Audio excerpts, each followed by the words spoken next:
Universidad Colegio Mayor de Cundinamarca presenta. Hola compañeros, ¿cómo están? Hemos sacado nuestra primera sesión, en la cual vimos los primeros artículos de la Ley 1258 de 2008. También leímos una jurisprudencia y vimos un material de la Superintendencia. Acabada nuestra primera sesión, les invitamos a nuestra segunda sesión. Miraremos la segunda parte de los artículos de la Ley de las SAS. Esperamos que la primera sesión haya sido de su agrado y en la segunda con mayor energía para aprender acerca de las SAS. Bienvenidos. Muy bien, vamos a empezar con nuestra segunda sesión de la Ley 1258 de 2008. Suscripción y pago de capital. Vamos a recordar un poco acerca, por ya cuando vimos en nuestra materia de sociedades, lo que es capital autorizado, suscrito y pagado. Recordemos o recuerden ustedes que el capital autorizado es el ideal al cual los socios quieren llegar. El capital suscrito es el capital el cual los socios deberían pagar y la ley nos da determinado tiempo. Y el capital pagado, como su nombre lo indica, es lo que efectivamente los socios, en el momento de su constitución, tienen que entregar a la sociedad. Recuerden ustedes que había unos porcentajes. Si bien es cierto el capital autorizado es el ideal y los socios son los que determinan, estos nos ayudan a delimitar los otros dos clases de capital. Recordando que el capital suscrito debe ser o es como mínimo la mitad del capital autorizado. Es decir, que si mi capital autorizado es de 1000, nosotros sabemos que el capital suscrito es de 500. Asimismo, entendemos nosotros, o recuerden ustedes, que el capital pagado debe ser una tercera parte del capital suscrito. En nuestro mismo ejemplo, nuestro capital pagado sería más o menos como unos 166,6. Capital autorizado, suscrito y pagado. En las sociedades anónimas, nuestro Código de Comercio anterior, o antes de la Ley 1258 de 2008, teníamos que el capital suscrito, la ley me daba un año para yo conseguirlo. Es decir, es como si la sociedad o el Estado a través de la ley me permitiera que yo hiciera un autopréstamo y me daba un año para constituir o para conseguir ese capital suscrito. En las SAS este término se amplía a 2 años. Es decir, que yo puedo hacerme un autopréstamo como tal durante 2 años mientras consigo el capital suscrito. Recordando que el capital por el cual responde nuestra empresa es por el capital suscrito. En nuestro ejemplo serían 500 pesos. Clases de acciones. Encontramos nosotros diferentes clases de acciones en las SAS. O la SAS puede crear cualquier clase de acciones. Acciones que nosotros ya conocíamos o conocemos en nuestro Código de Comercio normal, y aparte de eso tenemos unas acciones nuevas o una acción nueva que creó la SAS. Esa acción nueva que creó la SAS es las acciones de pago. Ojo, las acciones de pago. ¿Pero qué significan estas acciones de pago? Pues sin ir más lejos o entendiendo el propio nombre que estamos analizando, son acciones que crea la sociedad para pagar. ¿Para pagar qué? Pues sus deudas. Es decir, que mediante esas acciones de pago o con esas acciones de pago a un proveedor que la SAL le deba, le puede pagar con acciones y lo convertirá en socio. O también se pueden pagar acreencias, obligaciones laborales. Es decir, tenemos un empleado al cual la sociedad le deba dinero por sus prestaciones sociales y se las puedes pagar en acciones. Eso sí, sin desbordar los límites del artículo 145, si mi memoria no me falla, del Código Sustantivo del Trabajo, el cual nos dice más o menos que si usted se gana un salario mínimo, aproximadamente le pueden pagar el 30% en especie, que sería una acción de pago, y si usted se gana más de un salario mínimo, le pueden pagar el 50% en especie. En este caso, acciones de pago como tal. Bien, voto singular o múltiple. ¿Qué significa esto? En la votación, normalmente uno debería votar en el mismo sentido. Es decir, si yo estoy votando por el señor Pedro para presidente de nuestra compañía o para un cargo, con todas las acciones o con todos los votos que yo posea dentro de la sociedad, voto en ese mismo sentido. Es decir, que si yo tengo 10 acciones, mis 10 acciones o mi porcentaje de voto iría para el señor Pedro. En la SAS trae una cuestión que se llama voto múltiple. ¿Qué significa ello? que con estas mismas 10 acciones o 10% en porcentaje de voto, yo con 5 acciones puedo votar a Pedro y con 5 acciones puedo votar a Juan. Es decir, se puede dividir ese sentido del voto. Voto múltiple. Comparte mis acciones, yo puedo votar a una planilla, a un personaje, y con el otro por ciento o con la otra parte de mis acciones puedo votar a una segunda planilla. ¿Que esto es bueno o malo? Diríamos depende. Acuérdense que dentro de la sociedad hay varios cuerpos colegiados y quizás a mí me gustaría o no, o necesito tener alguna participación o un beneficio en aquellas personas que se están postulando. En ese sentido, la ley me permite, o las SAS permiten, que yo divida mi participación o mi voto, contrario censo a los demás tipos societarios. Acciones en fiducias. Acciones en fiducias. Anteriormente nosotros podríamos decir que impensable que una sociedad tuviera acciones en una fiducia, porque en teoría las acciones deberían estar en la sociedad como respaldo o garantía de esos acreedores o terceros que intervienen en nuestra sociedad.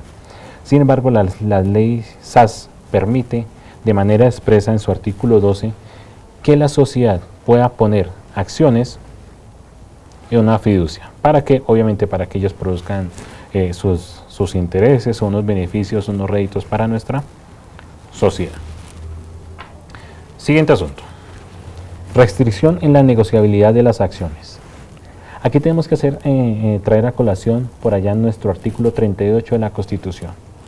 En este artículo nos habla de la libertad de asociación. Y en esa libertad de asociación nos habla de varias esferas, una esfera positiva, una negativa. Y en últimas, ¿qué significa esto? Por decir algo, por ejemplo, a mí nadie me puede obligar a que yo pertenezca a una sociedad. ¿Sí? Aspecto positivo. Aspecto negativo o esfera negativa. Yo estoy en una sociedad y nadie me puede impedir a que yo me retire. Pues la SAS dibuja más o menos o tácitamente este principio. ¿Por qué? Porque nos dice que se puede restringir la negociabilidad de las acciones. Ojo, yo no estoy diciendo que este artículo sea inconstitucional. ¿Por qué? Porque las mismas partes en el momento de su constitución manifiestan o expresan su motivo, su argumento o su consentimiento. ¿Para qué? Para que la SAS restrinja la negociabilidad de las acciones. ¿Qué significa esto en la práctica? Que nosotros hoy constituimos una sociedad y solamente hasta 10 años podemos negociar, vender, transmitir, ceder nuestras acciones. En últimas, es como si fuese un matrimonio durante 10 años.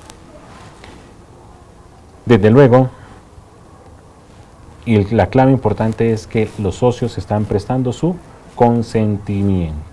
Están prestando su consentimiento. ¿Por qué esta situación? En la práctica que vemos, que alguien aporta a la sociedad, resulta que al 1 o a los 2 años se retira. Y quizás a los socios o a la sociedad se creó en función de esta persona. Por ende, la sociedad o la SAS permite esa restricción por 10 años. Y permite también que pueda ser prorrogado por un periodo de igual término, es decir, no mayor a 10 años como tal. Siguiente situación, autorización para la transferencia de acciones, es decir, es una especie de derecho de preferencia. Los socios de la sociedad pueden establecer unos requisitos adicionales o más rigurosos cuando un socio quiera transferir sus acciones, es decir, cuando las vaya a vender. En el artículo anterior vimos que estaba restringido por la negociar y aquí es restringir o establecer, obviamente, lo que los socios pacten en el sentido de transferir sus acciones. Colocamos un requisito especial. Se me ocurre, si un socio quiere transmitir o transferir sus acciones, invitar a los demás socios a Cartagena, por decir algo. Es decir, los socios mismos crean un artículo, una cláusula que condiciona la transmisión de esas acciones.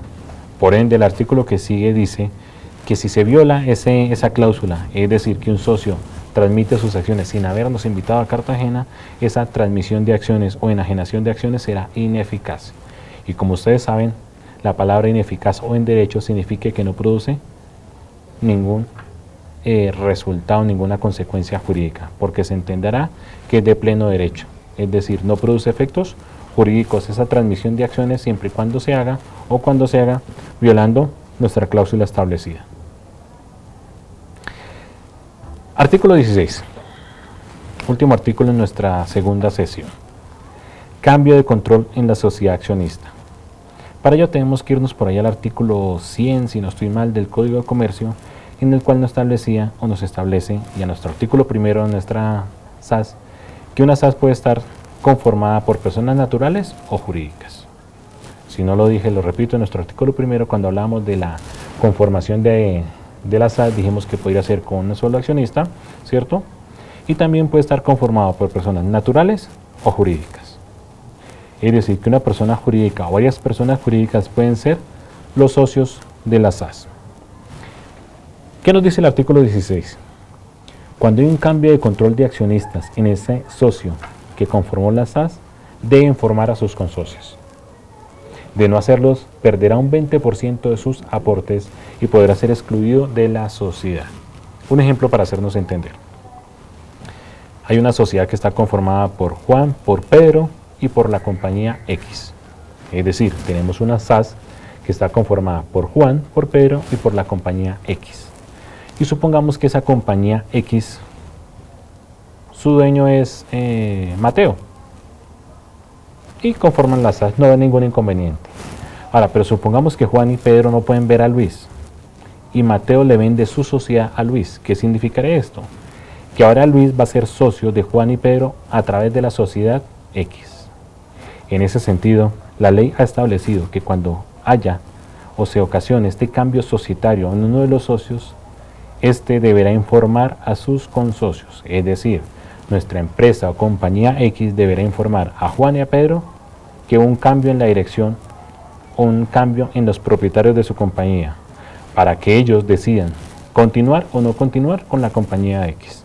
De no hacerlo, repito, dará derecho al derecho, valga el pleonasmo, de exclusión de la sociedad X en nuestra SAS y la pérdida de un 20% del valor de sus aportes. Es decir, que si la sociedad X había entregado 1.000 millones de pesos a esa sociedad, perderá 200 millones. ¿Por qué? Por no haber cumplido con la condición o con el requisito o exigencia de informar el cambio del control de la sociedad X en nuestra SAS. Hemos terminado con ello nuestra segunda sesión del taller o seminario Análisis Teórico Práctico de la SAS. Hemos terminado nuestra segunda sesión del seminario Análisis Teórico Práctico de la SAS. Ya llevamos más o menos la mitad de la ley y llevamos la mitad de nuestro seminario. Esperamos que estas 2 o 3 sesiones que nos faltan nos sigan acompañando. Sigamos aprendiendo de la SAS para así mismo finalizar nuestro curso teórico práctico de la SAS.